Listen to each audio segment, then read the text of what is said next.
নমস্কার, কাছে দূরে সকল বন্ধুদের আমার আন্তরিক শুভেচ্ছা ও ভালোবাসা জানিয়ে রান্নাবান্না আমি করছি। রান্নাঘরে এসেছি। এই যে আজকে আমি করছি ডিম কষা। একটু সয়াবিন দিয়েছি। আমার ছেলে খুব বারবার বলছে, মা একটু সয়াবিন দিয়ে ডিম করো, সয়াবিন দিয়ে ডিম করো। তাই একটু সয়াবিন দিয়ে ডিম করেছি। নামানোর আগে ধনে পাতা দিয়েছি। এই যে ধনে পাতা।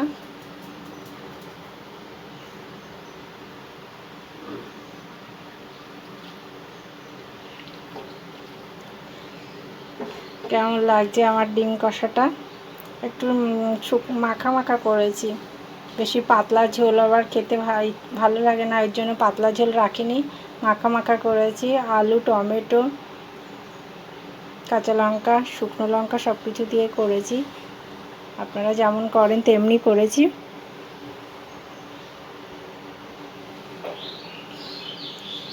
সবাইকে ধন্যবাদ জানিয়ে ভিডিওটি শেষ করছি। সবাই আমার সঙ্গে থাকবেন, সবাই ভালো থাকবেন, সুস্থ থাকবেন। সবাইকে ধন্যবাদ জানিয়ে ভিডিওটি এখানে শেষ করলাম। নমস্কার।